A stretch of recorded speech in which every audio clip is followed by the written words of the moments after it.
And our chair is not yet joined, but Barbara, would you like to get the meeting started? We're at 5:03 now, and we do have a quorum. Okay, do we have a flag? We do. Let me pull that up.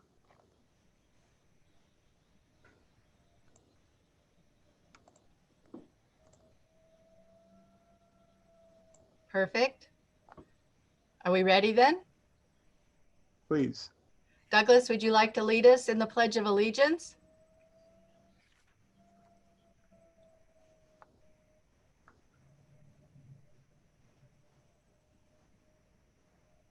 I can't hear you. You have to unmute. Douglas. I pledge. There you are. There, better. Okay. Would you start over? Thank you. I pledge allegiance to the flag of the United States of America, and to the republic for which it stands, one nation under God, indivisible, with liberty and justice for all. And justice for all. Thank you, Douglas. Okay. Thank you, everyone. So we'll call this meeting to order. And when Mark comes, we'll just pass it back to him. Let me get my glasses on. And Madam Vice Chair, would you like me to go through the roll of who's here from the committee joining us for everyone's information? that would be perfect. Who's recording that? Great, I have it here. So we have Vice Chair Barbara Daly kicking off the meeting. Here. Committee Member Gilbert Labrie, both of them representing Delta Business. Kathy Bunton and Todd Bruce, committee members representing Delta Recreation. Chris Elias, committee member representing a Delta flood entity. Mariah Looney, committee member representing a Delta organization. Gina Van Klompenberg, committee member representing a state agency, in this case, California Department of Fish and Wildlife. Sam Garcia, committee member representing a Delta utility or related infrastructure entity. Russ Ryan, committee member representing a Delta water exporter. And Douglas Shaw, who's an ex officio member representing Delta Cultural Preservation. In addition, Madam Vice Chair, we have representatives Jeff Henderson from the Delta Stewardship Council, Campbell Ingram from the Delta Conservancy, and Mario Manzo from the U.S. Bureau of Reclamation, and Daniel Welsh from the U.S. Fish and Wildlife Service. And I know that some of Mario's colleagues joined him. We will introduce them later at that agenda item, but are there any other committee members that I overlooked in the introduction? Okay, we have a quorum and we're ready to proceed, Madam Vice Chair. Thank you. Thank you everyone for coming tonight and attending the meeting.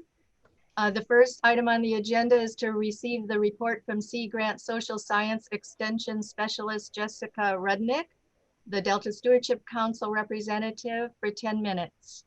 Is Jessica here? Yeah, I believe she is. And if I could just precede Jessica a little bit. Jessica was recently hired. I'm not going to steal her thunder, but she was recently hired as the new social scientist at the Delta Stewardship Council. And she can explain the Sea Grant connection. But with that, I'll introduce Jessica Rudnick for a quick hello. And we wanted just to get her introduced to the committee and for her to get a sense of what this committee's work is about. Well, good evening, everyone. Thank you. Thanks, Eric. And thank you, Vice Chair Daly. Hi to all the advisory committee members. It's nice to be here. I really appreciate the chance to get to say hello and introduce myself. So as was stated, I am the new California Sea Grant Extension Specialist. California Sea Grant is part of a federally funded program through NOAA, the federal agency. There's a network of extension specialists along the California coastline that operate very similarly to the UC Cooperative Extension Network and the land grant universities. And our role is to really help bridge between academic research and the communities. So just like the cooperative extension position, my role is to focus on the Delta in bridging between social science and the academic community and state agencies and then communities. So I'm based at the Delta Stewardship Council and just started in December. So I'm in a very exciting and intense learning phase still, and looking forward to having more chances to get to connect and know you all better. I thought in my brief introduction today, I would just share a little bit about my background in the field of environmental social science, the history and how this role developed, and then a little bit of my vision for what we can take on in the next couple of years, working on integrating more social sciences into the council's work. So I'm trained as an interdisciplinary environmental social scientist. My focus is on understanding human behavior and decision making. I completed my master's and PhD at UC Davis, and have worked in the Center for Environmental Policy and Behavior.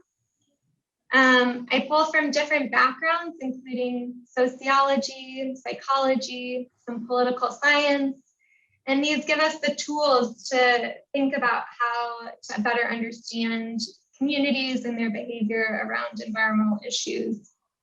My past research focused on farmer decision-making and behavior around nitrogen fertilizer management and water quality issues in both the legal Delta and the Central Valley. And I had some work in the Delta as a Delta Science Fellow during that time. So I've started to get to know the region, but I have a lot more to do. So looking forward to working with you all to do that.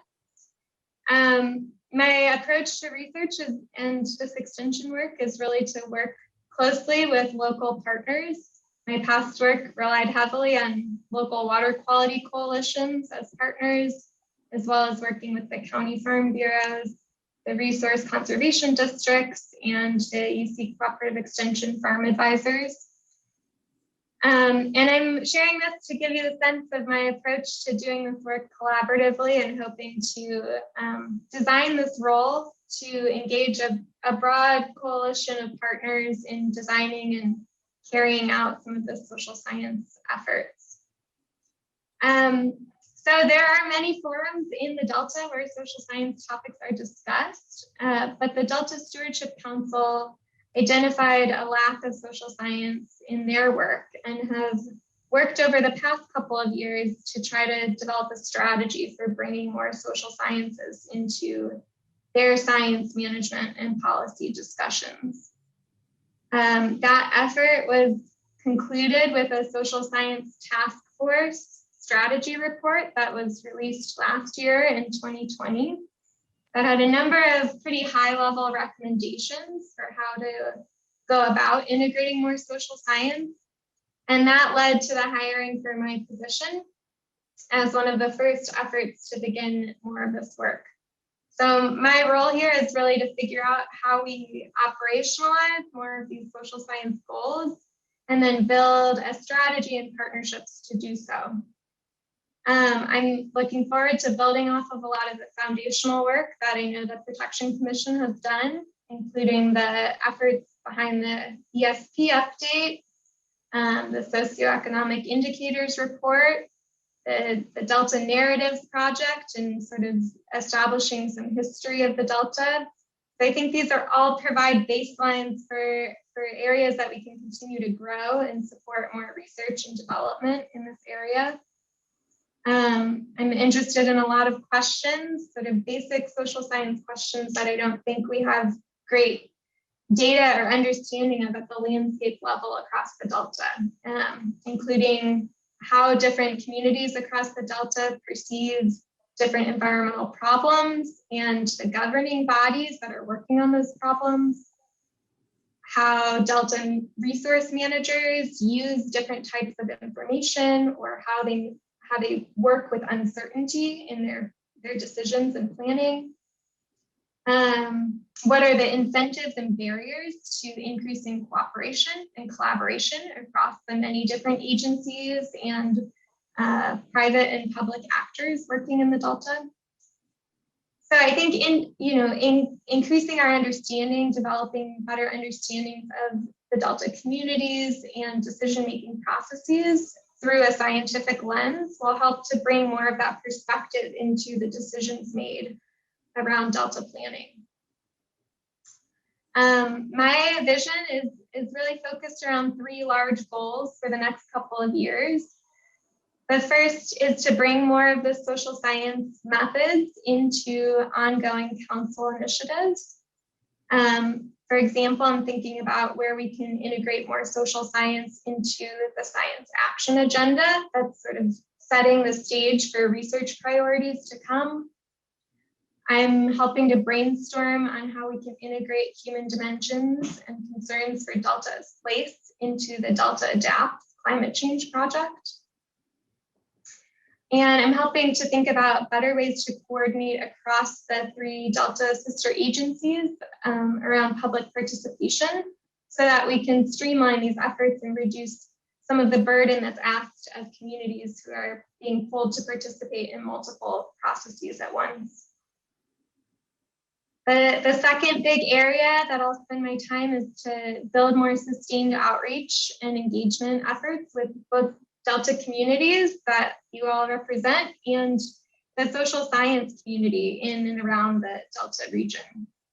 So I'm thinking about how we can develop partnerships to think about agricultural decision-making. That might include collecting more data on farm economics, social and psychological factors that influence farmer decision-making as we're talking about different water quality challenges, water quantity challenges, climate change, other environmental and government changes. I am working to develop relationships and engage some underserved and underrepresented communities around the Delta as part of the Council's new project on environmental justice. That's starting this year. And then I'm also working to initiate a community of social scientists and practitioners that can help to do this work at a larger collaborative scale.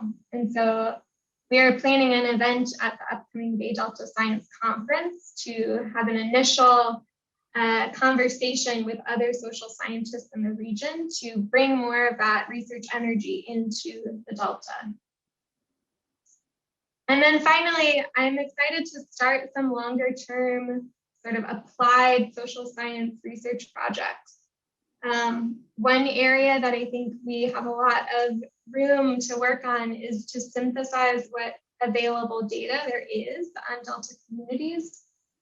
And then that can help us identify more gaps and where we need to better understand what Delta as place is, how we measure that, how we think about social well-being indicators over time, and build the resources and partnerships needed to be able to collect and monitor different aspects of our communities for the long term. So those are the areas that I'm thinking about for now. I appreciate, again, the chance to be here tonight and look forward to developing this plan, hopefully in partnership with many of you. I'm happy to take some time for questions now or share my contact information for any follow-ups.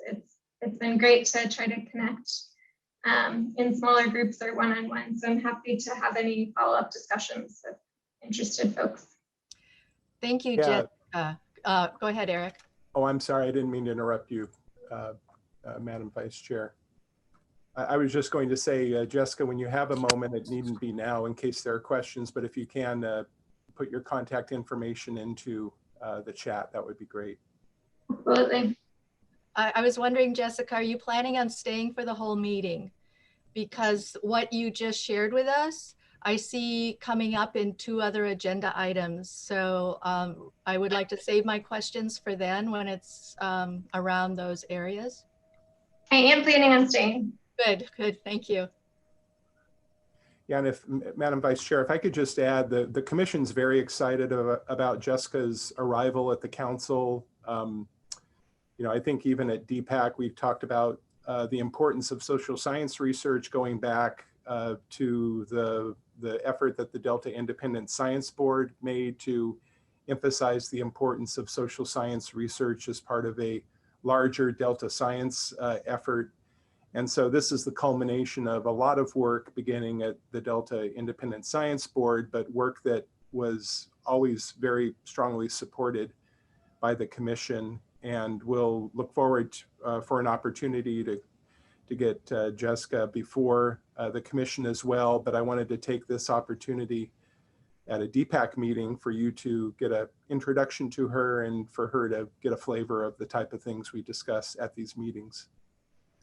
I'd like to just say one thing, Eric, if I may, before we let Jessica go.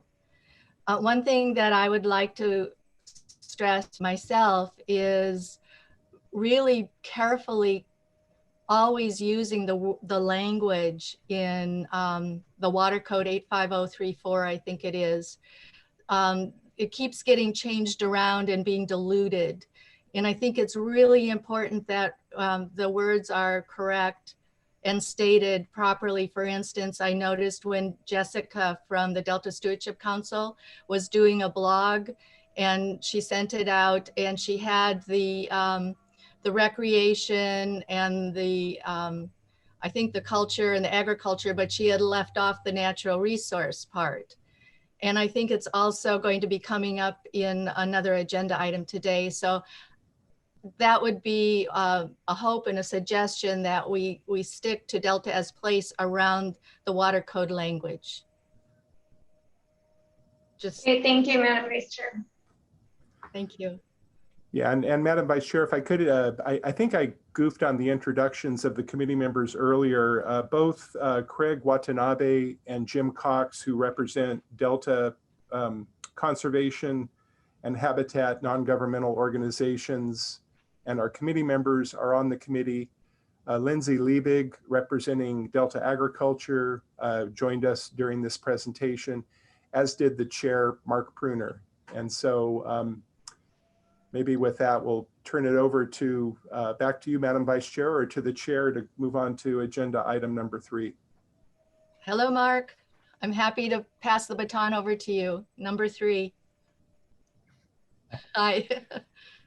Thanks, Barbara. Sorry I'm late. I had it in my head that we were starting at 5:30. So thanks to Eric for making me get on, and I'm glad to see the Jess Rudnick on. So Barbara, thank you for your comments. Let's move on to item 3. Jim, Captain Jim. Okay. Jim, are you on? All right. I just wanted to start all of this off with, and that's why everybody understand, I am not an engineer. I am not a hydrologist. And so a lot of this stuff that happens and is discussed at SEC kind of runs over my head. And so I am going to, explain things the way I understand them. And hopefully if I'm wrong, there's a couple other members here that might set me straight. Okay. At the last meeting, we had we started off with an update on the Brown Act and how starting at the first of the year, it now includes all social platforms, Facebook, those kind of things. The DCA has a new board, which they didn't really get into too much of the information on that. And then environmental planning, the soil investigations are going to be starting up in mid-March. And the environmental planning study was closed in December.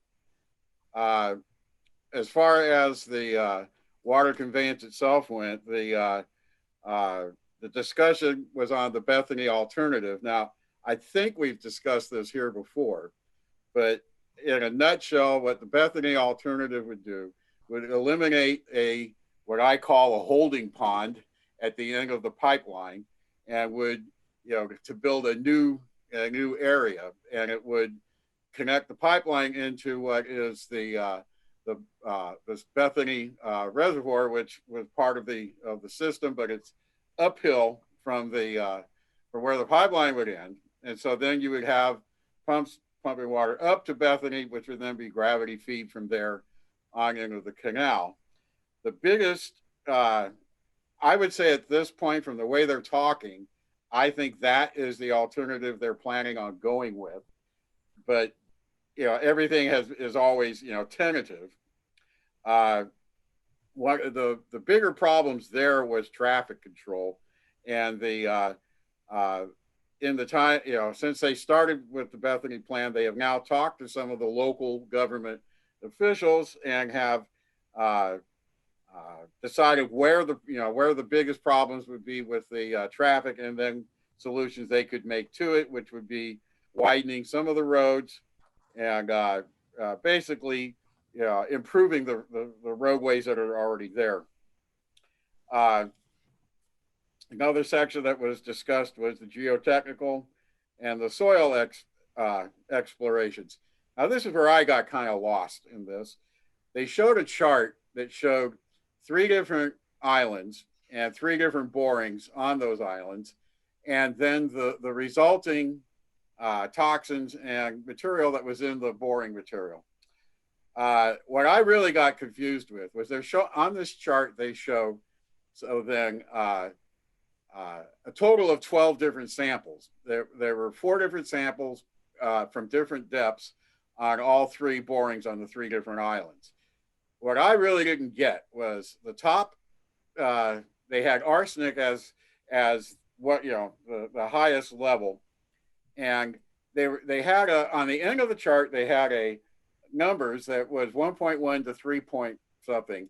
And I could never understand this guy's explanation. If that was supposed to be a average type, what they would expect on average, or if this was maximum. And he never really, to my understanding, he never really explained what that figure was. But what I noticed was 11 out of 12 of the numbers they showed from those borings were above that number. What that means, I'm not really sure, because again, I don't really understand what that number is supposed to represent. But they didn't seem to be too concerned about this, and just sort of, oh yeah, this is, arsenic is always there. But what makes me, concerned myself, which, later I hope we'll get a better chance to discuss this with them, is they did mention that arsenic is water soluble. So when they're drying the soil that they're going to be taking up, they say that they will wet it and then dry it, and wet it and dry it. And I'm thinking, well, what's going to happen to that runoff if it's got arsenic in it? Because they haven't mentioned this at all. And so that's where I'm saying I'm kind of confused as to exactly what all those figures meant. But to me, it didn't look good. And so, again, like I said, I'm not an engineer, and so I really don't follow all of that perfectly. The financing, they had a pretty good discussion on the financing, which kind of brought, to my mind anyway, a little better understanding of how the financing is going to work. But the part that I got kind of confused with is that over the last 3 or 4 meetings, they have talked about this bonds that that Department of Water Resources will be selling. And they were talking, the impression I got was that they intended to start selling these in the near future. They explained how the bonds will be repaid by the end users. So water districts and irrigation districts, municipal water district, all the different people that are going to be getting the water will be paying off these bonds. I asked them, what happens if you never have a project, if this doesn't get approved? Who pays, are they going to pay it back for something they're never going to get? Their answer was, well, we don't have a project yet, and so we're not selling bonds until we have a project. But for all their explanations, the bonds are supposed to be paying for the planning. And what I don't understand is, isn't that what we're doing right now? And so I don't know who's paying for all the work that we're doing right now, all the committee work, if nothing else. But it seems to me that if the project does not get approved, the taxpayers are going to be on the hook for what it's cost so far if they haven't sold bonds. And so again, I get kind of lost in some of these explanations, but it always seems like with the committee members there, or the DCA people, is when you really pin them down on a detail, then the answer is, oh, we don't have a project yet, so that doesn't make any difference. But yet they act like everything is just going to move right through, and so it gets very confusing that way. They are going to have we're not going to have a meeting in March. There will be a meeting in April. And what they were saying was they want us to bring back to them subjects that we would like to discuss in the committee. I would like to have them finally discuss what their plans are with Clifton Court. Are they going to be operating it? Are they not? Are they going to make any improvements on it? Because every time we've brought that up, we've been told we're not going to talk about that. And so I'd like to finally talk about that. And if I had a chance to say what the subject matter would be, that's what it would be. One other thing I just wanted to make a quick mention of was that they had already started a boring sample, and it apparently was in the hood area. And there was a demonstration against the boring, against the taking of the sample against the pipeline. And they described it as being, as the demonstrators blocked traffic, the demonstrators created a problem. One of the people, Anna Swenson, who I know is also involved with this committee, said she was at that demonstration and none of the demonstrators had any problems with blocking traffic or anything like that.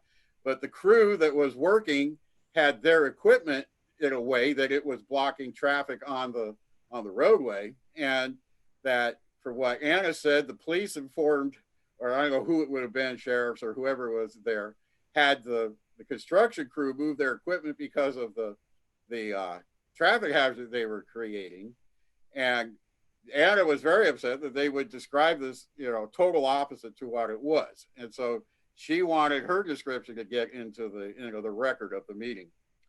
So that's about it. If any of the other SEC members want to add to what I've said, please do, because I think some of you understand some of this better than I do. And so, but that's my report. Thank you, Jim. Is Lindsay, I think you're on the SEC, right? Do you have anything to add to what Jim reported? Jim, I think you did a great job. It's as clear as mud. I mean, that's what all these meetings are all the time. So yeah, I thought the financing discussion was very interesting. I agree with Jim's synopsis that when you push them down, they come back with, we don't have a project on file yet, that type of thing. So there is a lot of backpedaling going on in that.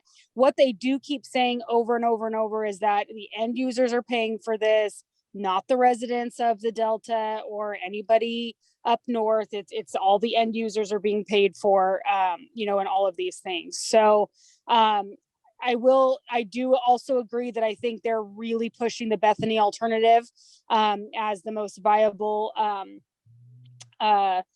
end part of this project, because it eliminates a lot of material and use that they were going to have to do for that southern forebay in the original plan.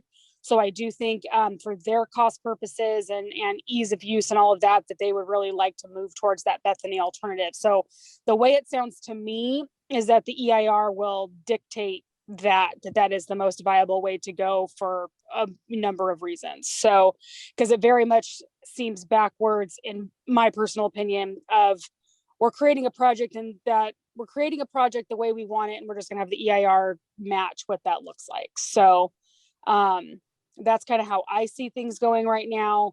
But I think Jim was spot on. I didn't really have anything different or anything to add on that. I thought all his information that he presented was how I understood it. And I think it's still as clear as mud, kind of for lack of a better phrase. Mr. Chair, we have Gilbert Cosio and Douglas Shaw with their hands raised. Yeah, Gilbert and then Doug.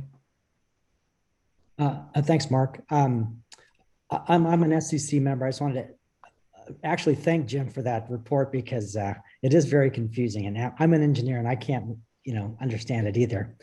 But to add a couple of things, they are leaning towards that Bethany Reservoir alternative, because they won't have to build another forebay, and that forebay was going to take 7 million yards of material that would have to be trucked on local roads and highways or taken by rail.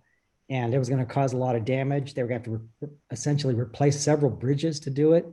And then obviously with the pollutions, if we're still using gas powered or diesel powered equipment, then there's going to be a lot of pollution. So that was their big point they wanted to make, that this was going to be the easiest alternative, just to tunnel all the way to the bottom of the hills there and then pump up to the reservoir. So I kind of agree with Lindsay and Jim that's going to be their alternative they choose. A couple other things. The borings they just did, after we talked about it a little bit, the geotechnical person actually was a little bit apologetic the way they went through it. I mean, they obviously, some of the borings were part of a lawsuit, other borings were part of other issues that were brought up. And at one point, when they got approval, they went and did them. We had asked for them to let us know or work with some of the reclamation districts, and they didn't. I think they worked with one reclamation district, but then they realized as they were doing these borings that they probably should have talked to rec districts, because some of these borings were in levees. And I actually got called to observe one that was in one of our levees. And then they did find some artesian flow, which we had warned them about, that some of these soils and the high water table, you got to be ready when you punch holes in the delta, that one, water could start shooting out like an artesian well, and two, you better seal that thing up properly or it'll leak in the future, which every farmer in the delta has probably an old boring that was done mostly for gas exploration that leaks to this day. So it was not something we were trying to stop the project. We're just trying to let them know this is an issue. The last thing I wanted to add, we had a couple of SEC members resign. And at least one of them resigned because he felt uncomfortable about the community benefits fund. He didn't feel comfortable trying to propose projects that would be part of the fund that many people perceive as a buyout. Or so that was kind of interesting. I can't remember if there are others that had resigned had used that same reasoning or not. But that's all of us that are on the SEC are uncomfortable being there. And I can understand the concerns about the operations, but we were told right from the start they're not going to deal with operations, which is too bad, because that is going to be the crux of the issue. Obviously, the North Delta is ground zero for the intakes, and so there's a lot of issues there with construction. But for the bulk of the tunneling, it's going to be underground. But the key is going to be for especially Central and South Delta. How are these things going to operate? Are they going to go 100% of the time or half the time like was proposed before? We don't know. And that is kind of hard to deal with when you know that we're working on a project that once people start looking at it, who's going to have the ability to start modifying or looking at that operation to see how it does affect the rest of the Delta. So that's all I have. Thank you. Good. Thank you, Gil. Doug, and then I just want to take a look at time. We had tentatively 10 minutes for this, but this is an important discussion, but just to keep an eye on the clock. Doug, go ahead. Okay, this is about the community benefit program. Well, I think they did ask us to prepare ourselves for the April meeting, that how we can initiate, how we can reach out to the community for the community benefit program. So, so I just add to that. Otherwise, everybody has said everybody has described pretty much the entire meeting. Thank you. Good. Thank you, Doug. That's an important thing to remember, I think. Let me just add a comment to what Jim was saying about the bonds. The issuance of the bonds right now is the subject of a lawsuit filed by the Department of Water Resources.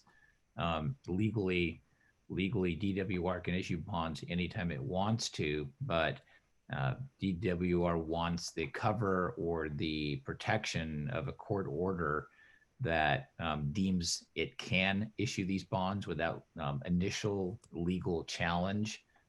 So that lawsuit is winding its way through the process here in Sacramento Superior Court. I've read the materials on the bonds, and yes, they do provide for paying for planning.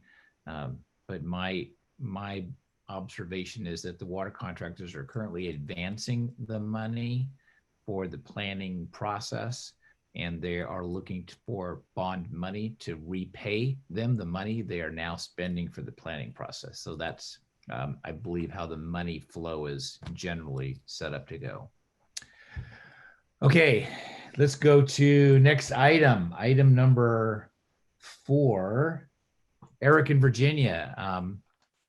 The ESP Rec and Tourism chapter update. Yeah, thank you, Mr. Chair. Let me just kick this off briefly before I turn it over to our program manager, Virginia Gardner. I think the committee members are aware that the 2009 legislation that both created our sister agencies, but also amended the Delta Protection Act of 1992, required the commission to prepare and adopt an economic sustainability plan for the Sacramento-San Joaquin Delta. And our commission did that in 2012.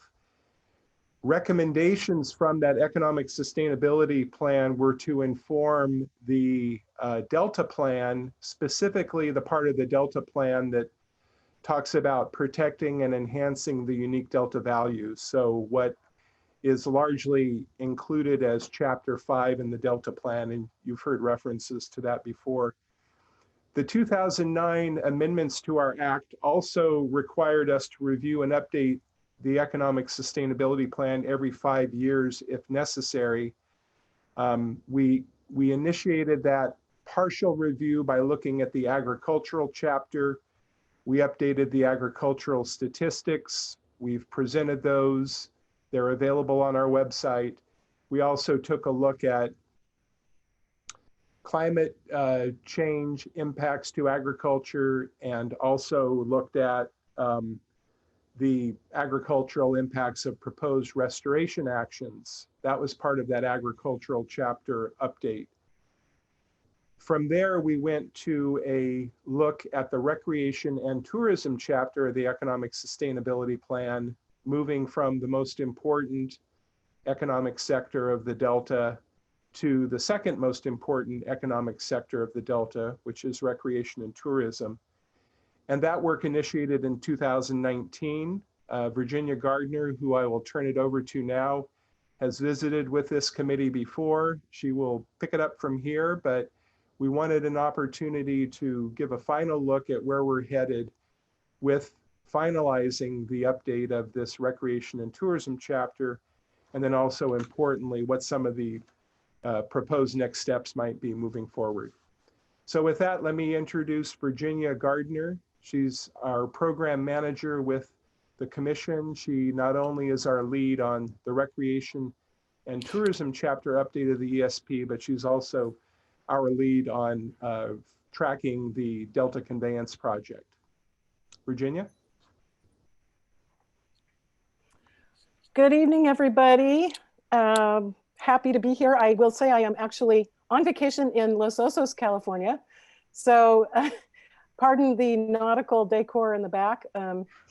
I'm excited though to be able to present tonight on where we are with the update to the Recreation and Tourism chapter of the Economic Sustainability Plan, because now we're moving into the actual implementation next steps, which I hope that we're going to get, feedback and thoughts from you folks on.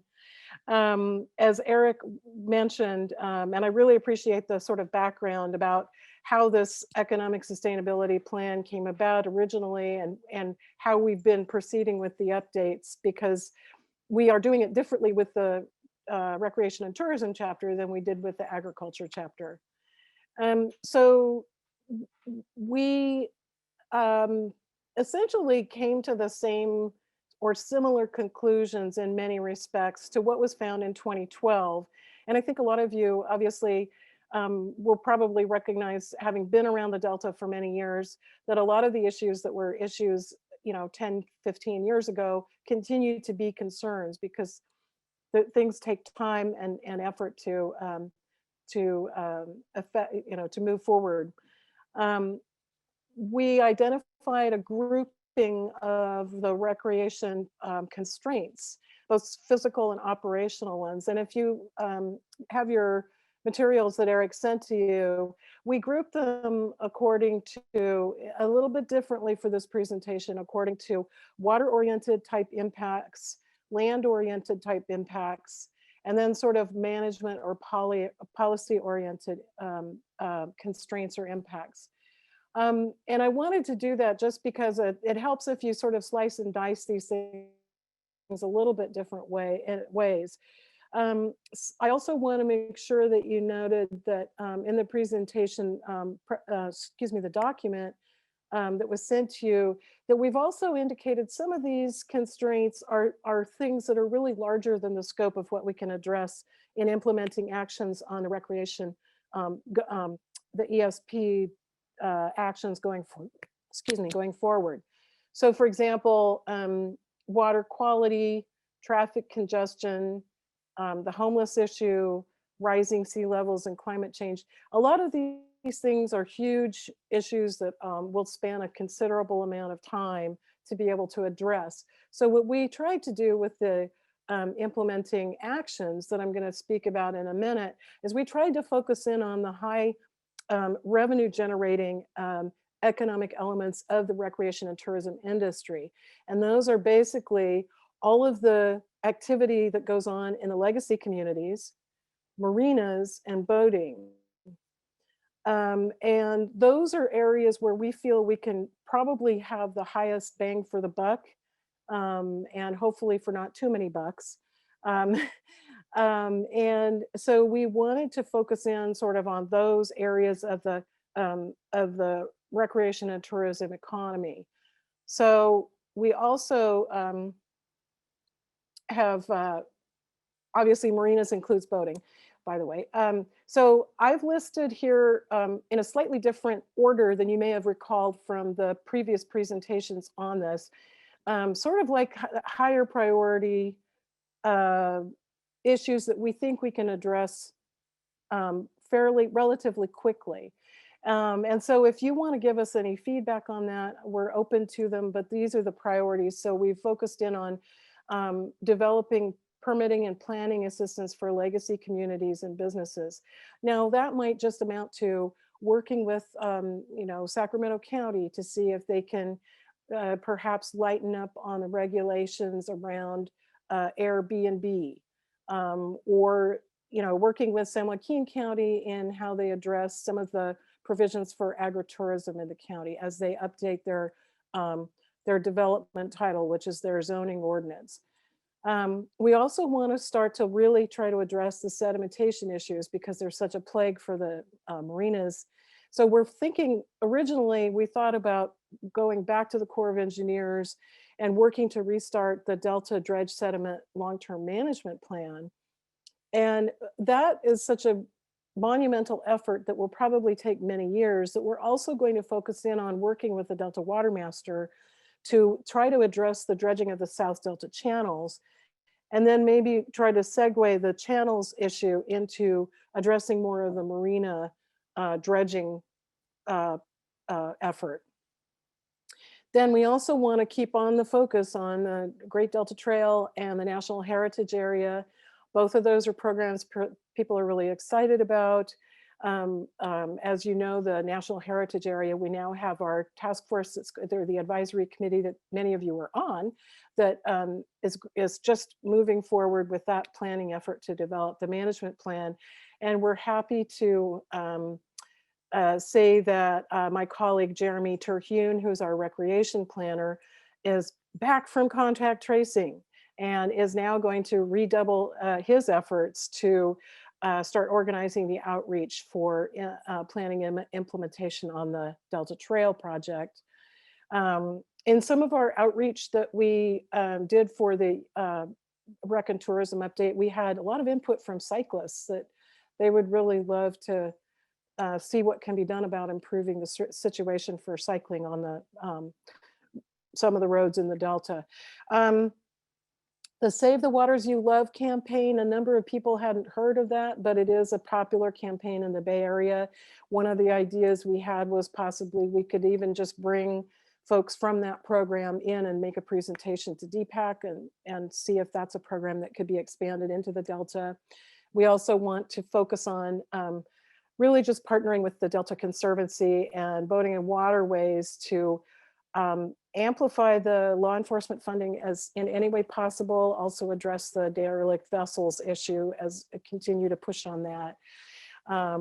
And we want to also expand the Delta Marketing Task Force efforts because we had a lot of really good input from the focus groups on interest in cross-pollinating business to business. And so for example, the one thing that comes to mind is in Ileton, the McBootery, if you walk in there, this great little deli, they have business cards from all these other businesses. And I know that the folks in Locke and other communities are also doing the same kinds of things of promoting other businesses. And of course, our Vice Chair, Barbara Daly, is great about promoting businesses as she does her tours around the Delta. And then finally, we do have the hope to be partnering with some of the local and regional park and economic development agencies and with state parks to really redouble the efforts to expand access in public facilities and just go back and improve. Everyone hopes that someday Delta Meadows may actually open. Who knows? We can always identify some elements that will help that move forward. And Jess Rudnick sort of mentioned this in her presentation earlier, which is to institute some ongoing surveys of Delta recreation and tourism. And part of that would be sort of, or that could be incorporated with a Delta well-being survey, which is something that we would like to work on. So those are some of the recommended priority actions. And then moving into the final plan, we plan to take the chapter to the commission for adoption in March, on March 18th at the commission meeting.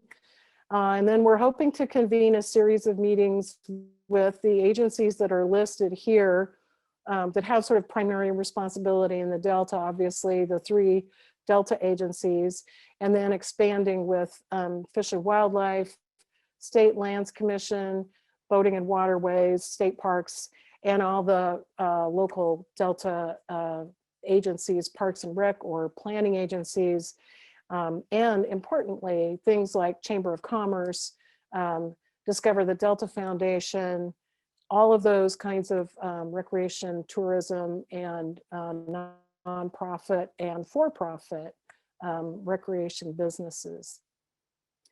So those are the, that'll be the next step after March. And I'm kind of envisioning this as being a 6-month to a year kind of timeline going forward. We'll try to keep it shorter so that we are getting into actions more quickly. But we really will sit down with these groups that I just mentioned to define the problems that we're trying to address, prioritize major constraints that we want to address, then focus on those and identify the actions that we believe will address the highest priorities. So 3 to 5 items that we think we can as a collective group address. We want to develop timeframes for those accomplishing those tasks. And we want to really get people to commit to participating and what they can contribute. We may talk about what was discussed earlier, a facilitator organization that might be headed by the commission, could be a memorandum of understanding, could be some other mechanism. It might just be an agreement for everyone to work together. We will let the group determine that. And then get into implementing actions as quickly as possible. So apologies for not having a PowerPoint this time, but I hope that having the written material in front of you was also helpful. And I am available for questions if anyone has them. And Virginia, otherwise. But well, everybody might be thinking, and please raise your hand if you have a question. Virginia, a couple of things looking at page 2 and the permitting and planning assistance for legacy community small businesses. If in thinking about this, if the businesses aren't just limited to the boundaries of the legacy communities, but perhaps think about the businesses that are nonetheless part of the communities, but might be physically located outside of the boundary of a particular town. I think that would be helpful. And then second of all, I don't think I saw it here, but one of the real limiters in the Delta that I know Eric has talked about, and I think you as well in the past, is the need for telecommunications, whether that's high-speed internet, whether it's a wireless capability, something like that as an infrastructure item that I just think would help everybody. I did talk to a Frontier representative today in connection with my own business and asked that question. And that representative indicated to me, no commitments, no assurances, standard caveats, but that his understanding was that Frontier was planning on installing fiber optic communications in the Delta. They hoped to have something substantial up and operational by 2025. So that's not near term, but it's not far term. And he described some of the actions they'd be taking along those lines in general. So I think all of us in the Delta, I believe the majority of people anyway, at least in the primary zone, are served by Frontier and still have copper wires as their, unless they have private service for wireless.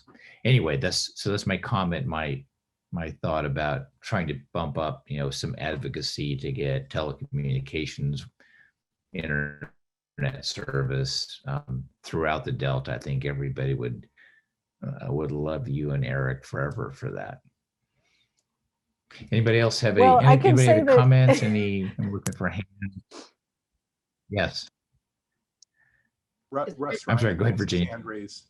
Sorry. Go ahead, Virginia. Oh, Russ, there you are. Do you have a comment, Virginia, about that? I was just going to say that I absolutely agree with you. Broadband is going to be essential for not just promoting recreation and tourism, but for the Delta economy generally. And that's kind of a separate initiative. I'm hoping to be able to bring a presentation on where we stand with our broadband effort in the next few months to the DPAC. It could be included as part of the discussion going forward for the ESP. But let's just say it's parallel. If it doesn't become integrated as a part of it, it would certainly be parallel because it is essential. It's it's really for all intents and purposes as essential as roadways. So I agree 100%, and we are working on that as well in a parallel fashion. Okay, sounds great. Russ and then Doug. Yes, thank you, Mark. I definitely appreciate your comments with regard to this topic of telecommunications because I know it's pretty spotty throughout the Delta, but it's also is equally important. You mentioned the word essential, Virginia, and I would actually promote that it's essential also to emergency response, and I think that should be noted. I come from the emergency response just because when we get into the flood fighting season or any other emergencies, I know that when we had a fire on Holland Track, I dropped service. I had to actually go 3 miles away just to get service. And that's just as an example. So I certainly would be behind that. Very good. Douglas, thank you, Russ. Okay, still talking about the broadband. Okay, I live on the Grand Island and the Frontier doesn't reach me. So I'm using HughesNet. But have anybody heard about Elon Musk is putting up a satellite that will do much better than the HughesNet satellite? I'm just curious. I mean, I heard people mentioning it, but I think it would be a godsend. Yeah, there's already been a couple satellites launched for it. It's coming within the next year or two. I heard the same thing about Elon Musk, and he has his grand planned. Okay. Good. Wow, you heard it here first. I think it's called Starlink is what they're calling it. Link. Okay. Thank you, Sam. I have a question. Any other comments, questions? Oh, yes, Barbara. I I have 3 questions. Virginia, you and I talked after the last meeting about the full chapter on recreation and tourism. And I was asking you about showing more verbiage about history and historic values in the Delta. Are you including that somewhere, or should I bring it up again, or what do you want me to do about that? No, thank you, Barbara. I made note of your comments and I provided them to our consultant, and we made a number of changes through the chapter on that. Oh, okay. When will we get to see those? That's a good question. The final chapter will come in the commission packet. It'll, at least that's what we anticipate, that it should be coming back to us this week, complete and final, and then we'll go to, through the commission packet will be mailed out on, let's see, what's that date? Should be on the 11th, I believe, will be, or so. Eric can speak to that, but it should be around the 11th of March.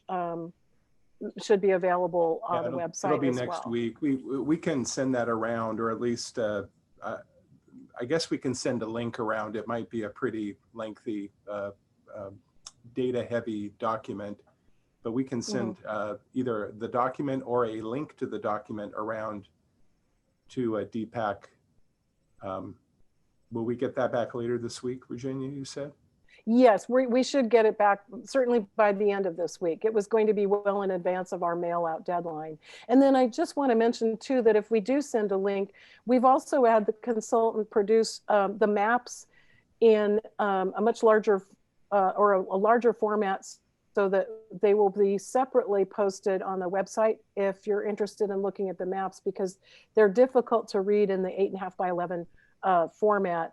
And then eventually, when we get the actual GIS data layers from the consultant, then we'll be able to, in future, work out maps that would be more sort of interactive. That's a long-term goal.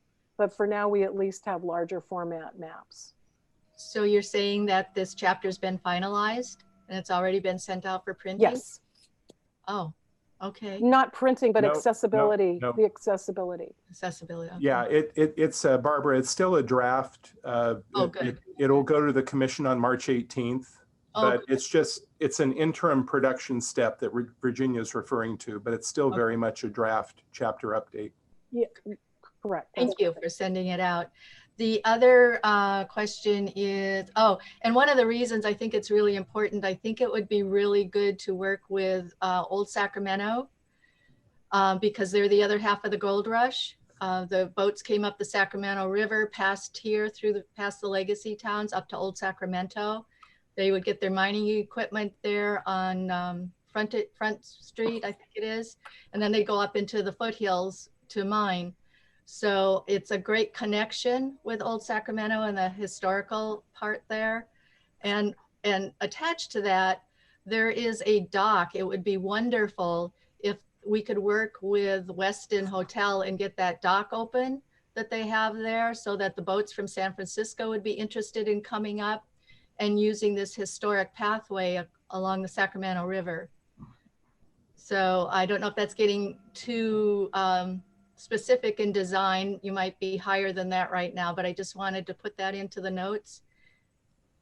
I don't know, do you have any comment before I go to my third question? That is getting sort of ahead of of where the chapter would go, but it's definitely a good suggestion. Yeah, for future actions.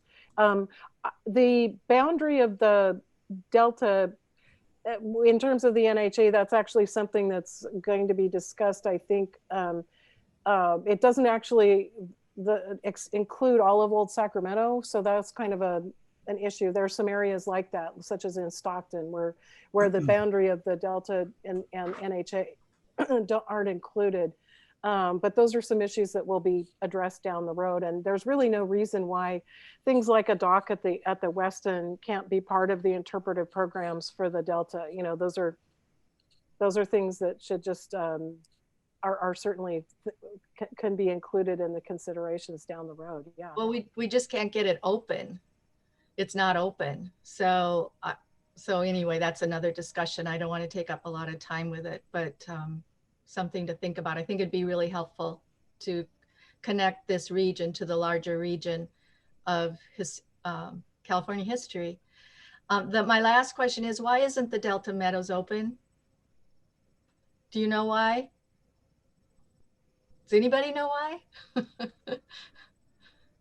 I do not know specifically why. Eric may. I can just say that with the issues that state parks went through within the last 5 to 7 years, they had considerable issues with being able to maintain parks that were already open, and some of them that could have been closed, including Brandon Island. And so I think those are issues that in future we need to continue to work on. But I really can't answer specifically for state parks. Yeah, I believe they were closed when all the state parks lost funding years ago, and it just never reopened. Is that something we could work on, Virginia, to get that open? That's something that seems to be near and dear to just about everybody's heart. And so absolutely, we'll keep it high on the list of conversations with state parks. Thank you. Thank you. Oh, thanks, Virginia. Great, thank you, Virginia. Looking for any other hands, any other comments? Yeah, I just have a comment. Yes. Bruce. Hey, Todd. Yeah. Has anybody seen there's 380 feet of new concrete dock just completed for the city of West Sacramento, right directly across from Old Sac, with handicapped access to the West Sacramento side. Right now they're locked up. They're not being used. City of West Sac is still working through their operations plan, but that's going to be quite nice when they get open here in the next month. Todd, is that Rayleigh's Landing or? Yes. That's great to hear. I didn't realize that project was concluding.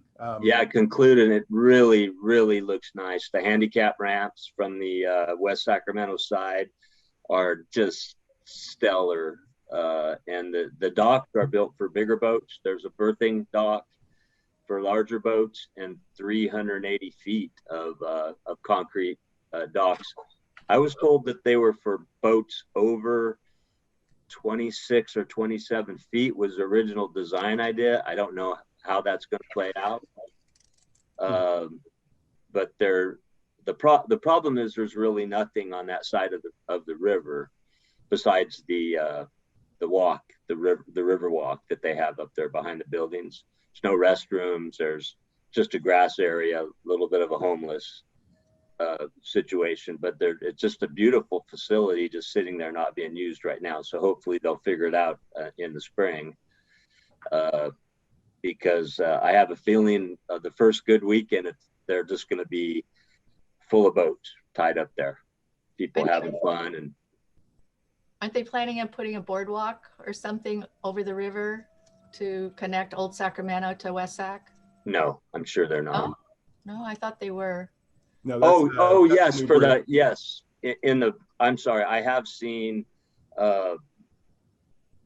plans for long-term construction for the whole development of that part of the river. Yes. Yeah. Along the railroad bridge, I think. Mm-hmm. What was that? Yeah. Well, we can plan. There's also the I Street Bridge replacement. Is that what you're thinking of, Barbara? No, it's an entertainment boardwalk, sit out on the river, something like there's a place in Texas that's very similar to that, where people just enjoy that whole area with just more commercial opportunities for families. Yeah, I've seen the map of that planned out development. I think it's hanging in the city of West Sacramento's building department. right now. So I've seen what people are thinking long-term that's happening in phases. Yeah. Along with the city of Sacramento. Right. So, I was at a meeting, City of Sacramento meeting a couple of times. They were talking about it. Okay, Mr. Chair, are we ready to move on to item 5? We are trying to multitask here. No surgeries during a Zoom meeting. Okay. All right, Eric, Vision 2020. Thank you. Great. Thank you, Mr. Chair, and appreciate that discussion from the committee members about the BSD Recreation and Tourism chapter.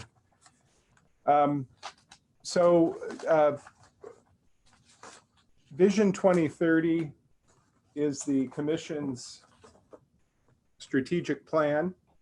It looks like this. It was adopted in 2015. There are members on this advisory committee who were quite involved with developing that document. It was drafted in large part with participation from the advisory committee, and ultimately our commission adopted it. And it's really to create the strategic vision for the commission. It guides our work as staff to the commission in our preparation of yearly implementation plans and then work plans that flow off of it. We're more than 5 years into it. We passed the 5-year mark back in May, and it just seemed like an appropriate time to review what we had done. We actually have accomplished some of these strategic objectives. That's great. We can celebrate those and remove them from the document as we revise it and determine whether the strategic direction we're on is still the appropriate strategic direction. So what I sent out to you is 7 pages in total. It's just excerpting the strategic themes from the plan. The entirety of Vision 2030 includes a mission statement, a vision statement, a whole lot of background information about where the commission has been and important milestones in the Delta. None of that information will change. That all is still entirely relevant. Our vision statement and mission statement, we believe, are still exactly right on the mark. But when we get to the strategic themes and specifically the identified objectives in the strategic themes, that's where we think we can benefit from a little bit of cleanup in the document. So what I sent around to you is a staff version of where we think those changes are appropriate. It's almost always, in almost all cases, this is cleaning up. There's a handful of sub-objectives that are proposed to be dropped because we no longer feel that they are strategic. We felt it was very important to get even more focused in this review of the strategic plan. It's very clear to me that the ambitions we set for ourselves back in 2015 were far too grand, and we did our best to divine where we should be focusing our efforts, but I feel like it's important for us to really hone down and focus in on where we can most make the difference. So that really informs the red line that I shared with you all. I don't know that it would excuse me, I don't know that it would necessarily be useful to go through each one of these. I can say that some of these proposed changes are just really tightening up the language. Some of them are removing items that we no longer feel are relevant. And I have to be honest with you, a few of these we've just scratched our heads. We really don't understand what they mean. And so that seemed like a pretty clear signal that it was probably time to remove them. If something needed to be inserted in its place, then we certainly did that. So our strategic themes are in the area of water, agriculture, levees and emergency response, regional economy, Delta heritage, recreation and tourism, and then more administratively, education and outreach, I'm sorry, education and outreach is a strategic theme, but more administratively, commission leadership and development, and then funding. So that's what is in our strategic plan. I could walk through these. It probably would take me less than 5 minutes to kind of explain some of the thinking behind it. But I don't know, maybe, Mr. Chair, I don't know if you want to just open it up to discussion, or if you'd like me to be a little more thorough about going through and explaining some of these changes. Some of them I think are very just minor word choices to clean up the document, but others fall into that category of one of those categories that I mentioned a moment ago. Well, yeah, Eric, my thought is to just cut down a level. I think that would help. I noticed you took out my Delta license plate idea, but I've had. You didn't see my thumbs. Totally Totally unrealistic. Yeah, we're trying to work on that. We're trying to be realistic, and I really want to get rid of the things that are just unattainable, and that's in that category.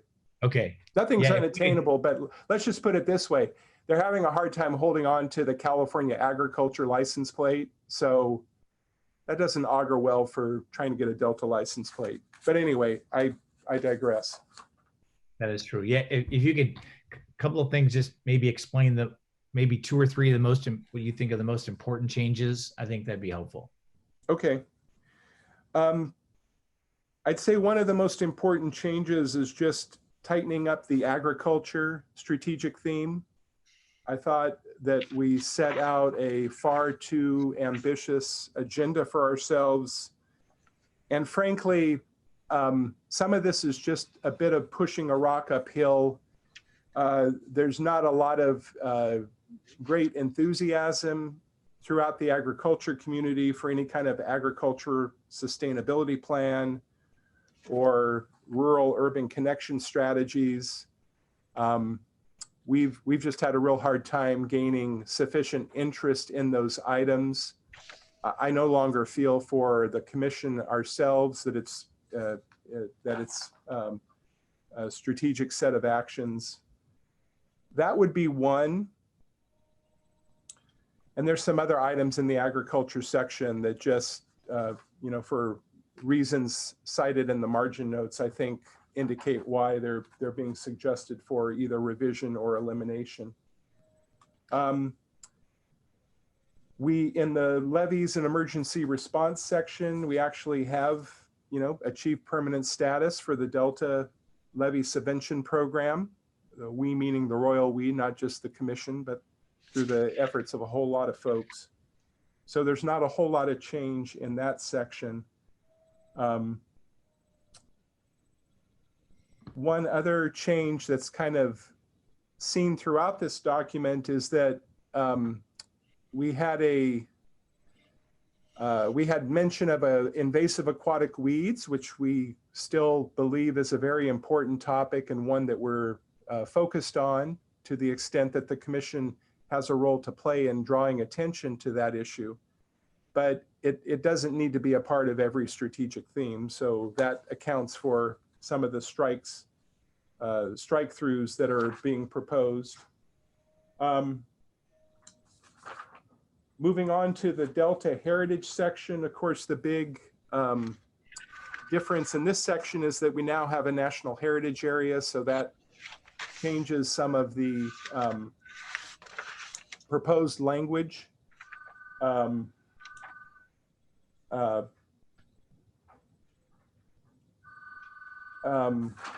the same time, there were some items that they just tended to fall into Delta Heritage. I don't know if they were really, if that was the right home for them, but there's a whole host of sub-objectives toward the end of that section that we're recommended be removed, or else they're presented in other parts of the strategic plan. And then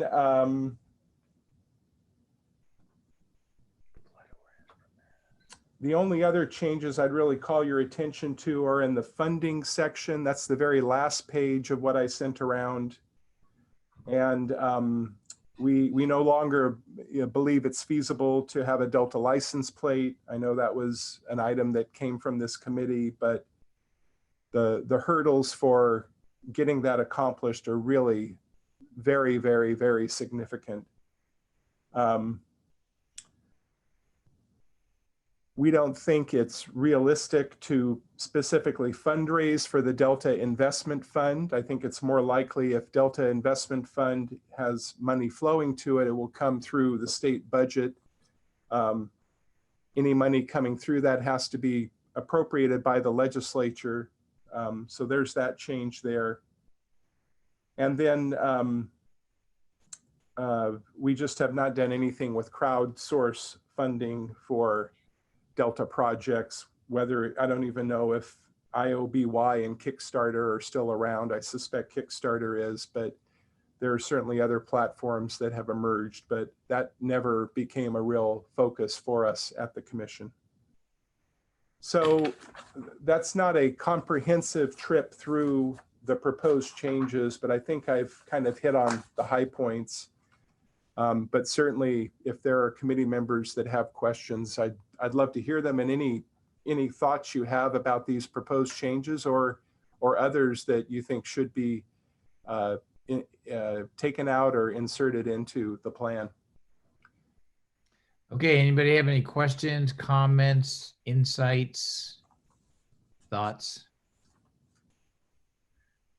I don't see any hand raised. Nobody. Vice Chair Daley's raising her hand. Oh, Barbara, sorry, I was off that screen. Go ahead, Barbara. Thank you. Thanks. Wouldn't we have to prompt the legislature for the money for the Delta Investment Fund, or wouldn't somebody have to prompt them? And why wouldn't it be us? Well, you're right, Vice Chair Daley. For it to get into the budget process, it would have to be prompted. It's not.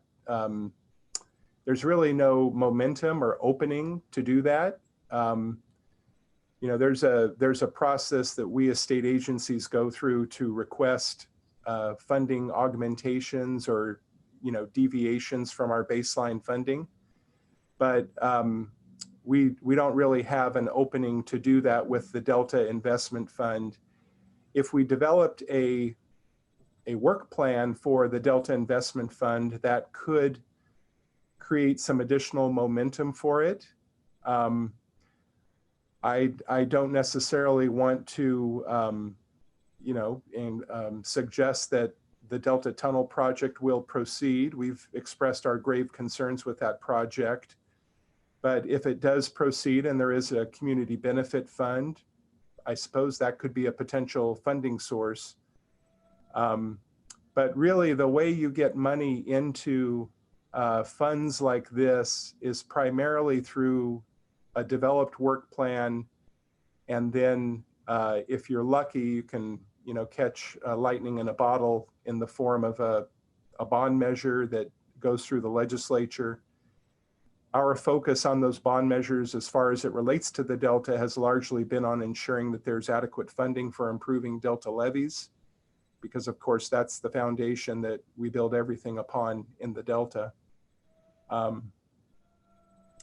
The Delta Conservancy, of course, has received funding and is probably a more likely funding source for projects to aid the Delta economy, and they're currently administering a Prop 68 grant program that is potentially supporting good projects throughout the Delta region. So the investment fund was one of those ideas that just got created in the 2009 legislation, and I just really, I mean, if we had a really compelling program of how we would spend that money, maybe the money could come, but we don't have that. And maybe that should, maybe that's something that the group working on the implementation of the Recreation and Tourism chapter might want to talk about. Or the marketing task force that's already meeting and working on things.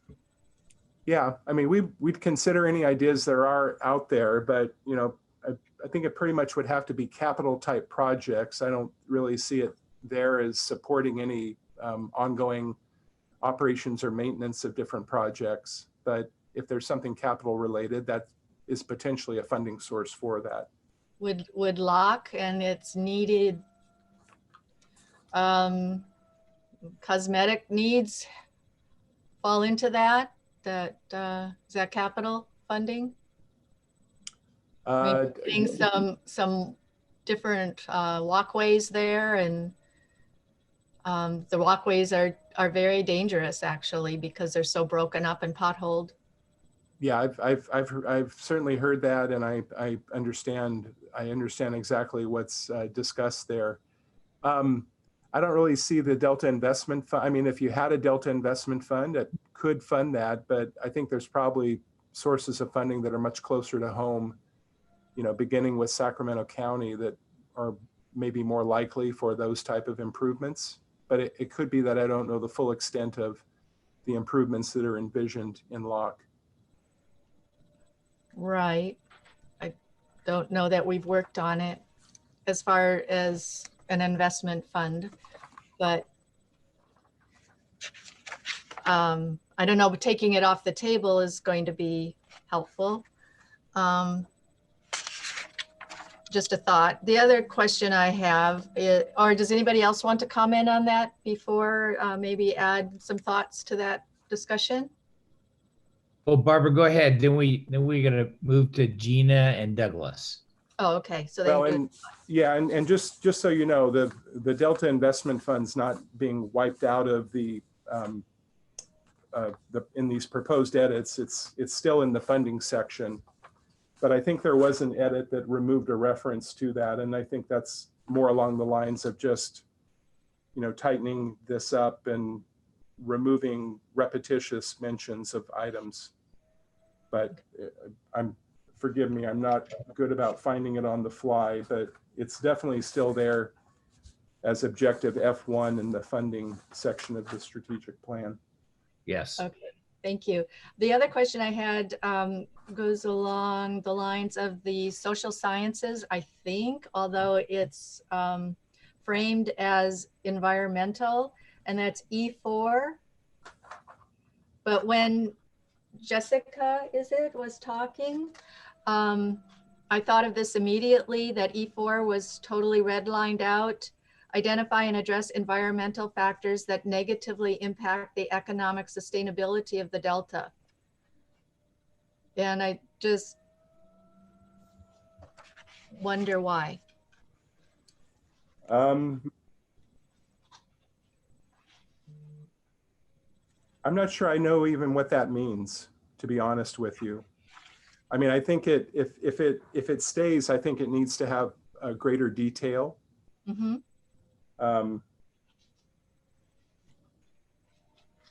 It's registering with you, Vice Chair Daley. So what does that mean to you? That might help me, because I just have a hard time understanding what that's trying to get at. Well, it kind of goes along with 4.2, advocate for improved beautification of Delta roadways. They kind of go hand in hand, and they were both redlined. Environmentally, you know, looking around, the Delta's our environment, and there's a lot of negative things impacting it, and you can't get rid of the boats, for instance. They're hurting the environment. If they're sinking, there's not enough money in the budget to have them pulled out. I know I attempted to put a grant together to get that kind of pushed along, and it didn't get very far through the Delta Conservancy. And so, and now it's being taken off the board altogether. So, and I'm pretty sure that as like Mark, I worked on this before in that 4.2 because of my tourism business, but it's just a reality out here. I think that these two things are really important, especially if we're going to promote tourism. Excuse me. Well, certainly abandoned vessels and is mentioned elsewhere in the strategic plan. So if that's the issue that you're keying in on, environmental factors that negatively impact the delta, then I think we've got that covered elsewhere. Again, I'm having a hard time finding the specific reference, but I know that it's in there. Page numbers. Yeah, this is missing page numbers. That was my, I should have included those. Under regional economy. Yeah, I think it's under recreation and tourism. Oh, you moved, so it's under there as well? So that's why you took it out of regional economy?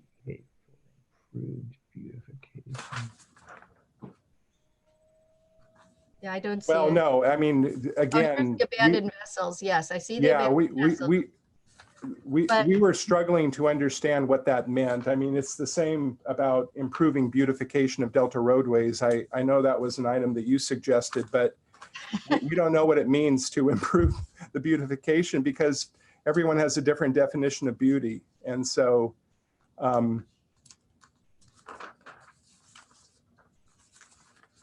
if it were to stay, it would need to be a little more specific because we weren't getting.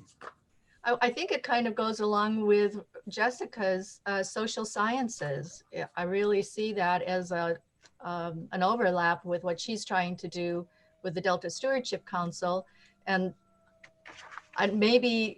Jessica probably hasn't seen this document, but I don't know if she sees where she fits into this document at all in our vision for 2030.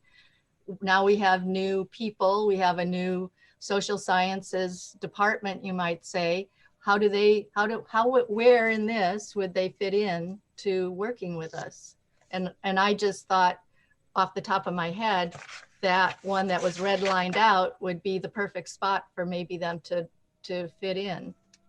Otherwise, I don't necessarily see it where the social sciences fits into our 2030 vision. Oh gosh, I think it's everywhere. I see it differently. I mean, if it's Delta's place, that's really everything that's being presented over these 7 pages. Barbara? Yes, sir. I have 3 more hands. Go ahead. I'm done. Sorry, I didn't mean to. All right. Hog the time. No, it's okay. You're good. Gina, go ahead. Gina, and then Douglas, and then Kathy. My question was also actually about E4, but I took it a little bit different than Barbara, what was meant here. I do agree that it needs some changing, but when I read environmental factors that negatively impact the economic sustainability of the Delta, I was thinking climate change, sea level rise, maybe even invasive aquatic plants. And I was wondering if maybe we leave it in and change it to identify and track. Because I'm thinking if we're not keeping track of those things, how do we get funding to fix them? That's it for me. Eric? Great, thank you, Gina. And if we don't identify them, Gina. So yes, I think that's great. Thank you for adding that on. Douglas?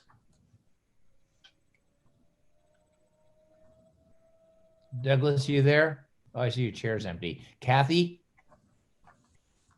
So I was thinking along the same lines as Gina for that E4, as far as identifying environmental factors like blue-green algae, aquatic weeds, that type of thing, because that would definitely affect tourism.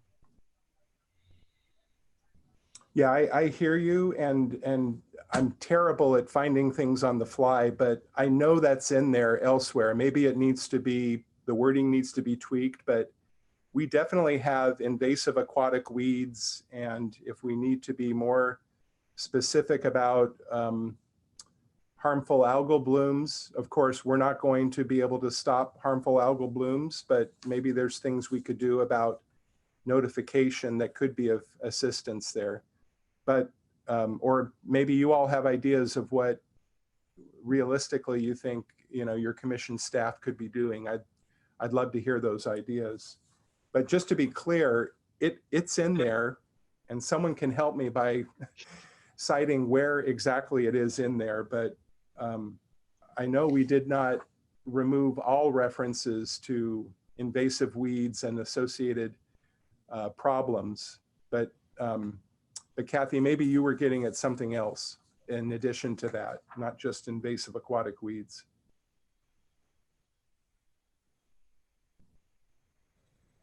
Kathy?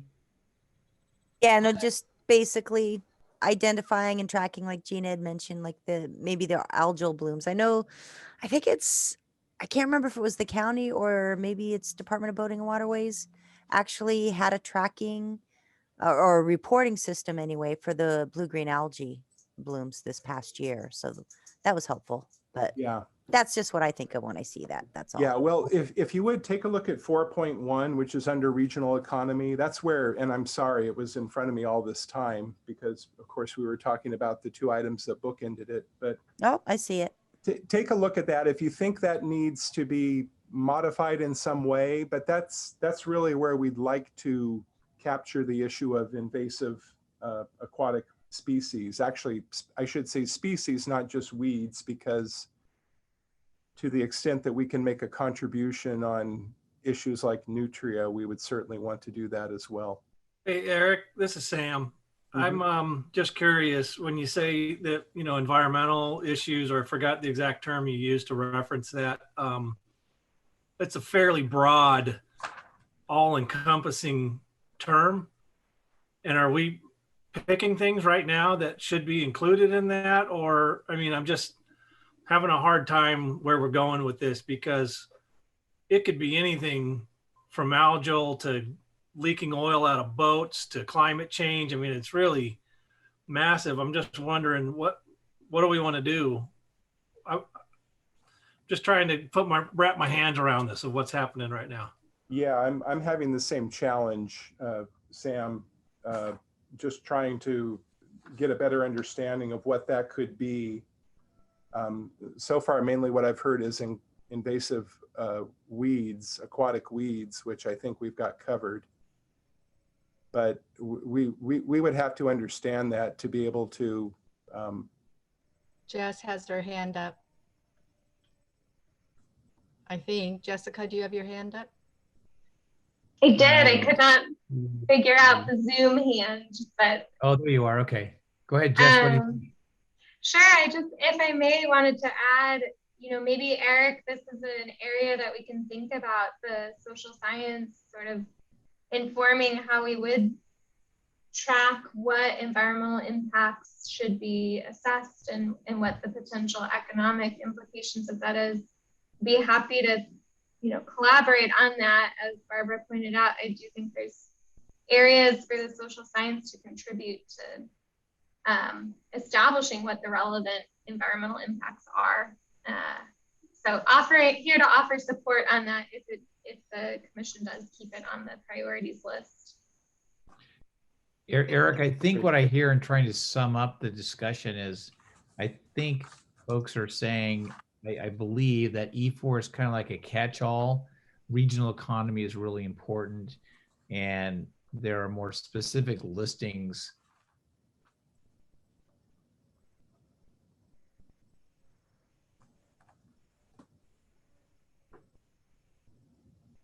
I think we're suffering from bad internet in Clarksburg. It's our great internet out here. I don't know if you can hear us, Mr. Chair, but you might want to try turning off your video. I think you've frozen a bit there. Thanks, Jess. I think you summed that up well. Thank you. The other screen. And Mark too. Great, we can hear you now. Okay, was I not coming through? Yeah, no, you froze up there, Mr. Chair, and you might want to try turning off your video just to preserve your bandwidth, because we can hear you now, but your video might make the difference. So. Very good. So what I was trying to say is that I think what I heard folks saying is that E4 is a catch-all, and while it might not be something that points to anything specific, that a regional economy is so important that having a catch-all in the strategic plan to conceptually be prepared for what might pop up in the future is helpful. So that's my takeaway from the discussion for leaving E4 or something like it in the vision statement. Okay. I hear that coming from members of the committee. Okay. Okay. Anybody else looking for hands, looking for anything? All right. Very good. Thank you. Thank you, Eric. Thank you. I think we're on to Gilbert. Did you say something? No, this is Chris Elias. Just 1 second. Oh, Chris, I'm sorry. Chris, yes. Yes, sir. Just on 3.2, it just not a typo per se, but just kind of reworking the statement. And that is 3.2, where it says work with U.S. Coast Guard. I was going to suggest just to say partner rather than work with, because last I checked, the commission doesn't have its own equivalent law enforcement, armed forces, if you will, to work with. So, but to partner with them, because maybe there are some ways where the commission or its allies could provide support, to the Coast Guard, and you do that through some kind of partnership or through MOU or some sort. And then partner with the U.S. Coast Guard, local law enforcement, not just local agencies, local law enforcement agencies and others to promote marine patrol strategy that improves Delta boating safety and emergency response. That's just a couple of words I wanted to kind of throw in there to see that, to me, that resonates better than, say, working with the Coast Guard and local agencies. And I'm not sure that is every agency that will have a contribution that's meaningful when it comes to boating safety and emergency response. Just a thought. Yeah, I appreciate that, Chris. And the partner is a good word. I think this is linked to our Virginia reminded me, I think this is linked to our land use and resource management plan. I think there's a similar statement in there, but we'll cross-reference them. And okay. But I know the intention is to work with local law enforcement, but it might have been broader than just law enforcement in terms of local agencies, which maybe that's why it's more generic there. But we'll take a closer look at that. Thanks for drawing that to my attention. Okay. All right, very good. Thank you. Great discussion. Let's go on to Mario. Mr. Chair, just real quick, if I can say, just so the committee knows about next steps. So I'm going to report on this to the commission on March 18th. What I'm going to ask them is if it's okay to, put this out into the Delta community for comment. We can revisit this again with the advisory committee if there's a desire to do that. But I'd like to ask the commission if we can take it out for public comment following this meeting in a few weeks. And then maybe the goal would be to bring that back before the commission when we meet in May. So that's a little bit about next steps. Okay, very good. Thank you, Eric. Mario, what do you got for us on the cross channel? All right, thanks, Mark. Thanks, Eric. So appreciate the opportunity to talk about the Delta Cross Channel Upgrades project and give a quick update since we first talked about it, I think 2 meetings ago back in September. So keeping it quick, it's my pleasure to introduce Mary Pash from Stantec to provide updates on the recent evaluations we made of the Delta Cross Channel. So with that, I'll turn it over to Mary. Thanks, Mario. Would it be possible to be able for me to share my screen?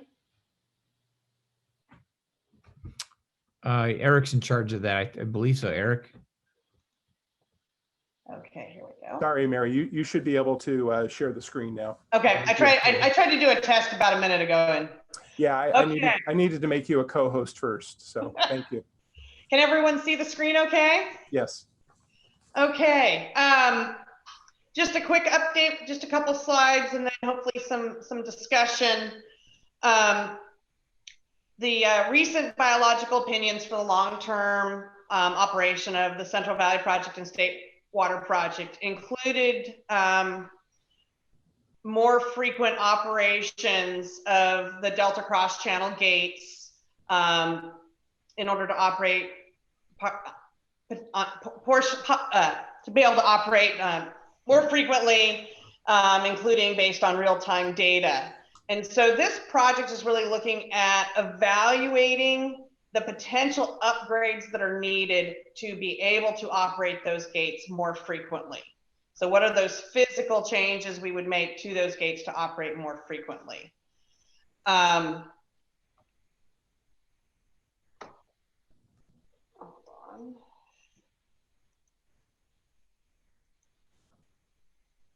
So I think everyone's on this call is very familiar with the location of these gates, located along the Sacramento River north of Walnut Grove.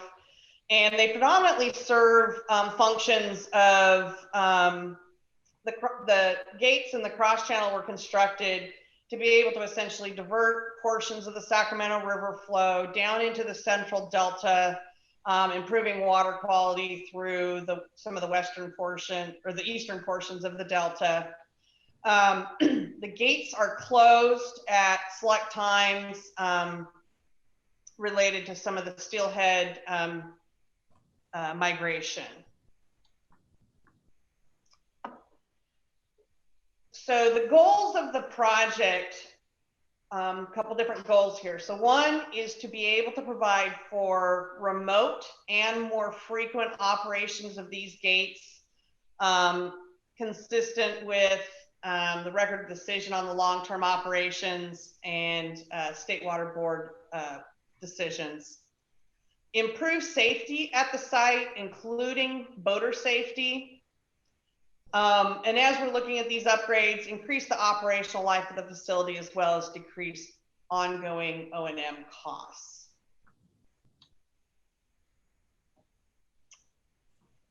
So to kind of move through our planning process, looking to have stakeholder engagement throughout that process. But the first step is really developing a better understanding of the current condition of those gates so that we can assess what kind of upgrades are needed to operate them more frequently.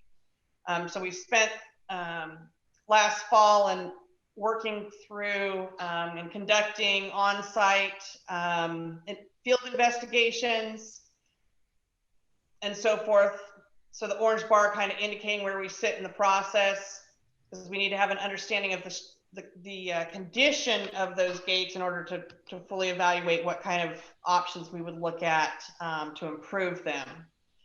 We will be doing some engineering and following those kind of identification of those initial options, we'll be doing some field investigations, both environmental field investigations as well as some engineering related ones, geologic pieces. We will then kind of refine the initial options and move a select group of those options into kind of more of a feasibility level design in parallel with some of our NEPA compliance. And then once we've moved through that NEPA compliance, moving into the permitting and project implementation. And feel free, as I'm talking, anyone has questions along the way, feel free. So just going to talk here briefly on the evaluation of the existing facility. That kind of included 3 components: on-site inspections of the facilities, non-destructive testing, as well as some engineering analyses. And we've kind of broken those down into kind of 4 primary components of the gates structure. So one is the civil structure, the concrete structure of the facility. The second is the gates themselves. They're 2 30-foot by 60-foot radial gates. Third would be the hoist systems that are used to raise and lower the gates. And then fourth, the electrical and communication systems at the site. So for the structural piece and the existing of the structure, we conducted both surface and obviously underwater investigations with divers of the gates or of the structure. Generally speaking, the gates are in actually really good condition. No significant cracking or deterioration of the structure, and the compressive strength of some of the concretes seem to be in good order. So next we did the inspection of the gates themselves, both external and internal, mostly looking at some of the status or quality of the coatings, as well as the weather and the conditions of the steel and whether there was any corrosion. Again, some minor corrosion and other things, but generally the gates are in pretty darn good condition considering they're 70 years old. Next, valuation of the hoist. There have been some issues over the years. Generally, again, in pretty good condition. They'll need to be looked at, though, from a lifespan piece as we start to move towards a more frequent operation. And then finally, evaluation of kind of the electrical and communications. And just kind of one piece to note that currently to operate these gates requires reclamation staff to drive from one of their field offices down in Tracy to come and manually open those gates. So kind of one of the key pieces with the more frequent operation that reclamation wants to be looking at is the potential for remote operation of the gates. I don't know if I used my whole time, but any questions? And if not, we kind of just wanted to move to kind of a discussion period, get some feedback from this group on a couple of these different items. Just some feedback on the goals and objectives, if there's any kind of key issues or concerns, thought processes on options, and then again, kind of any concerns for potential benefits or impacts of this project. Thank you. Is any comments or questions from anyone in the group looking for? Yes, Barbara. Yes, thank you. What are you foreseeing? Why are you needing to operate the gates more frequently? So the more frequent operation of the gates was included in the 2019 long-term operations, the biological opinions and whatnot. And part of that is to be able to respond better to real-time data within the Delta, water quality conditions, fisheries, and other pieces to respond more frequently.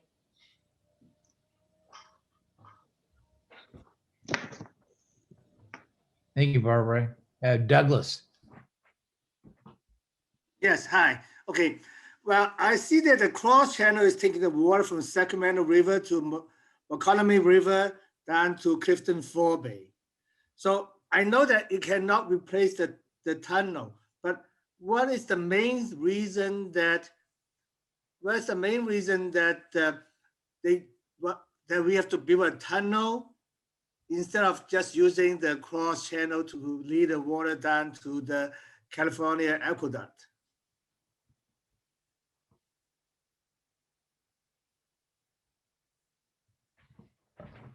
So I think, oh, go ahead, Mary.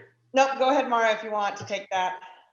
Yeah, so I mean, again, I think we talked about it last time too. The Delta Cross Channel is really focused on addressing the inflows that are coming down the Sacramento and the tides and the salinity associated with it. As I understand, the California water fix, and I haven't been keeping up to where we're at with the latest iteration. In fact, it's not called water fix anymore. It has a different Delta conveyance. That's looking to actually physically divert water from the Sacramento River and pump it around. So the facilities serve completely different purposes. Okay. Sorry, I dropped off, but so you're saying that they're going to be taking more water through the cross channel with the Delta conveyance, through Delta conveyance? No, that they have no relation.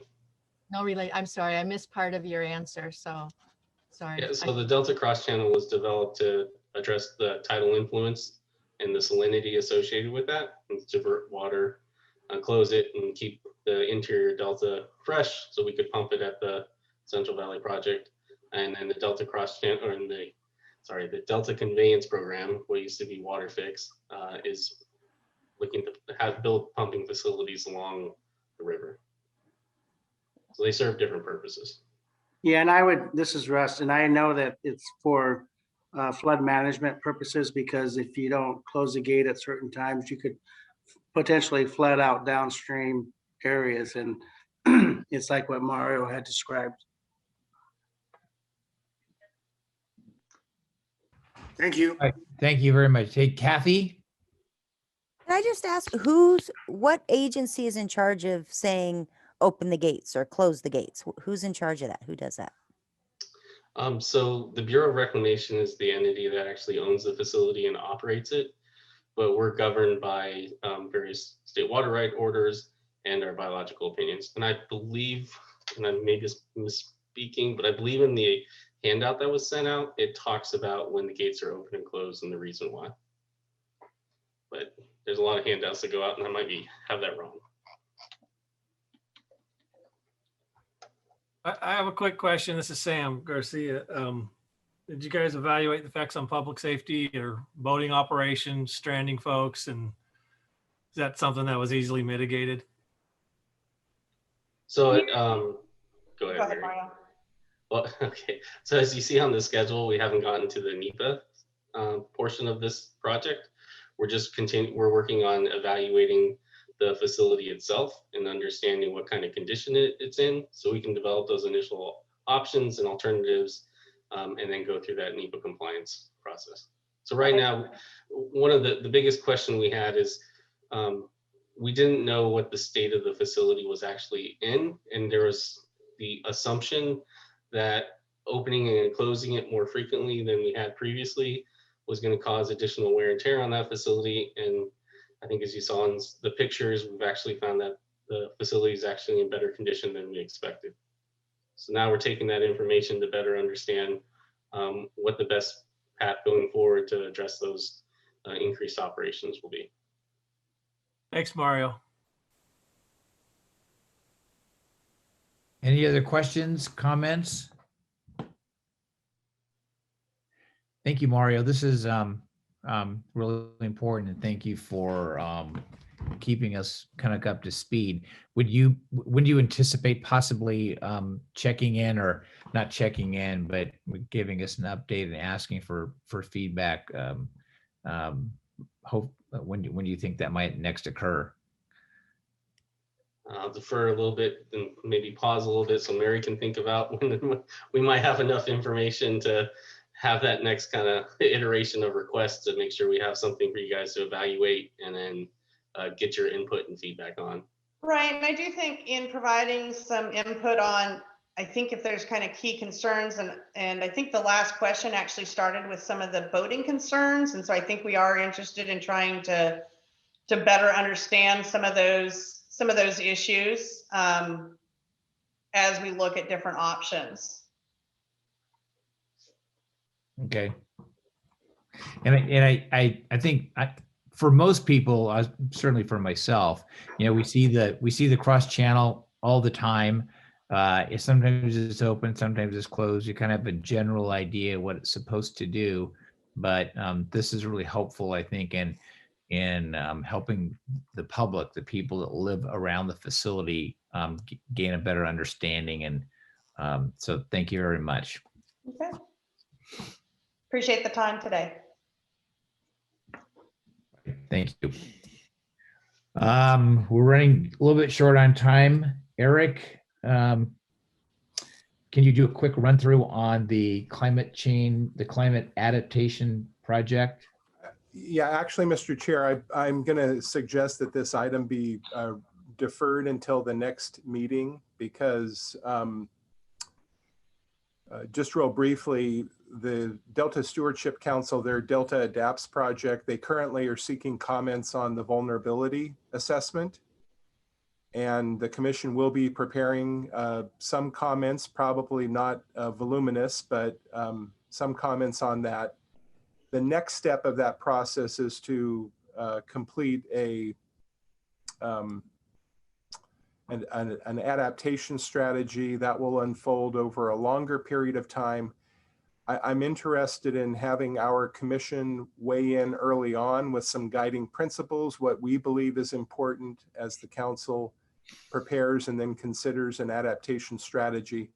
But I'm not quite prepared to seek input from the advisory committee this evening. I would like to make that a agenda item for the next meeting in early May. And I think it'll still be very appropriate time-wise to do it at that time. I agree. Eric, I'm doing this from memory, but I think that the comment period is extended on the first phase until March 16th. And I want to say, okay, good.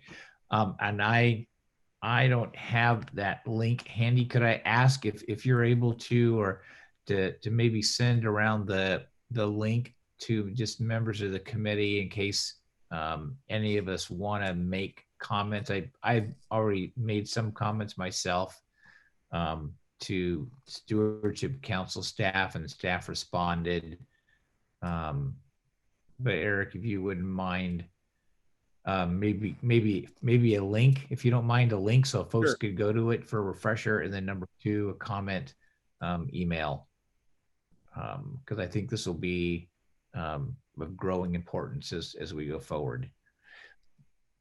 You mean just the information about where to send a comment if anyone has it? Yeah, where to send a comment, number 1, and number 2, just so folks can easily find it, a link to the report itself. It took me a while to find it, I know, when I last looked. And then we've got, when you're ready, Eric, maybe just a couple of minutes just to run through an update on commission activities when you're ready. Yeah, and I'll group those items, the ESP Recreation and Tourism chapter with this Delta Adapts information, and get that out to DPAC before the week is up. So, thank you. So there's just a few items I wanted to mention in the way of recent commission staff activities. One is on the Delta Conveyance Project. The commission is participating as a consulting party in what's called the Section 106 Cultural Review process.